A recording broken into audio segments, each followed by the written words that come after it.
Assalamualaikum warahmatullahi wabarakatuh. Hamdan wa syukran lillah, la hawla wa la quwata illa billah. Rabbi shrah li sadri wa yassir li amri wahlul 'uqdatam min lisani yafqahu qawli. Amma. Pada yang terhormat Bapak Kepala Dinas Pendidikan Kabupaten Banyumas, yang saya hormati Bapak Korwil Jamdini Cilongok, yang saya hormati Bapak Pengawas PAI Kecamatan Cilongok, yang saya hormati pula Ketua KKG PAI dan Kakuaran Kecamatan Cilongok. Tak lupa para pemirsa dimanapun berada yang dimuliakan Allah. Pertama-tama, marilah kita panjatkan puji syukur kehadirat Allah Subhanahu wa Ta'ala yang telah memberikan kita kenikmatan, rahmah dan hidayahnya kepada kita, sehingga kita mampu bertemu dengan bulan yang penuh barokah ini. Kita mampu berpuasa di bulan yang penuh barokah ini. Sholawat serta salam tak lupa kita curahkan kepada junjungan kita Nabi Agung Muhammad SAW, yang selalu kita nanti-nantikan syafaatnya di yaumil akhir, dan semoga kita tergolong menjadi umatnya yang mendapat syafaatnya di yaumil akhir nanti. Para pemirsa rahimakumullah, tak terasa bulan Ramadan akan segera pergi meninggalkan kita. Tak terasa kita sudah hampir 1 bulan berpuasa.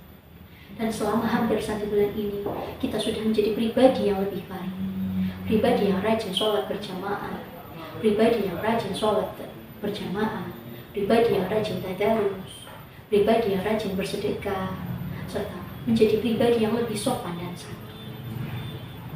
Tapi setelah Ramadan, akankah kita bisa mempertahankan kebiasaan baik ini? Itulah tantangannya. Selama bulan Ramadan, kita menjadi pribadi yang baik itu mudah. Karena apa?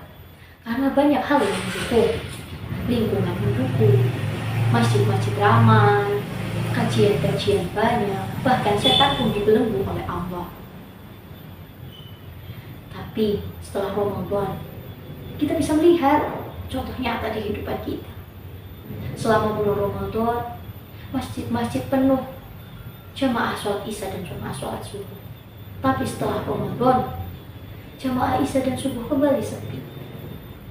Selama bulan Ramadan, kita mampu menyelesaikan 1 juz dalam 1 hari untuk membaca Al-Quran. Tapi setelah Ramadan, Al-Quran kembali berdebu di rak-rak buku. Selama Ramadan, kita mampu menjadi manusia yang santun, manusia yang menahan amarah. Tapi setelah Ramadan, kita kembali menjadi manusia yang mudah terpancing emosi. Selama Ramadan, kita mampu menjadi manusia yang lebih dermawan dari sebelumnya. Kita berlomba-lomba memberikan makanan untuk berbuka kepada sesama. Tapi setelah Ramadan, kita kembali pelit. Kita kembali enggan berbagi terhadap sesama. Bahkan peduli pun kembali kita enggan. Lalu bagaimana agar kita bisa mempertahankan kebiasaan baik kita selama bulan Ramadan ini? Yang pertama, kita harus mempunyai niat yang kuat. Kita harus mempunyai niat yang kuat untuk beribadah kepada Allah sepanjang hidup kita. Kita jangan mau menjadi muslim yang musiman yang hanya taat di bulan Ramadan. Yang kedua, kita harus menjaga hubungan yang baik dengan orang-orang yang baik. Jika di bulan Ramadan banyak sekali orang-orang yang rajin beribadah, maka setelah Ramadan kita harus mencari teman dan komunitas yang selalu mengajak kita untuk berbuat kebaikan. Yang ketiga, kita harus konsisten untuk menjaga kebiasaan yang baik.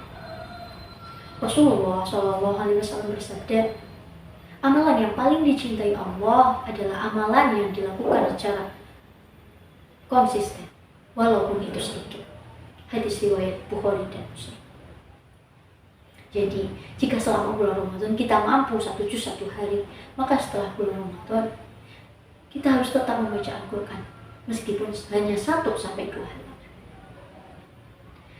Cara yang keempat adalah ingat hakikat dari Idul Fitri. Idul Fitri bukan tentang baju yang baru ataupun tentang makanan yang enak.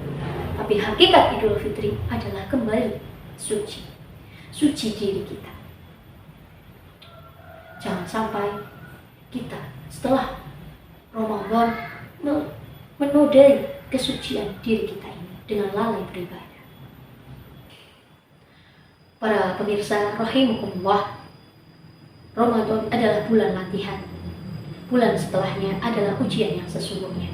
Mari kita buktikan bahwa kita bukan muslim muslimat yang hanya taat di bulan Ramadan, tapi kita adalah muslim sejati yang dimana kita akan beribadah sepanjang hidup kita. Semoga Allah senantiasa memberikan keistiqomahan kepada kita untuk bisa tetap beribadah sepanjang hidup kita. Demikian yang dapat saya sampaikan. Wal afu minkum. Wassalamualaikum warahmatullahi wabarakatuh.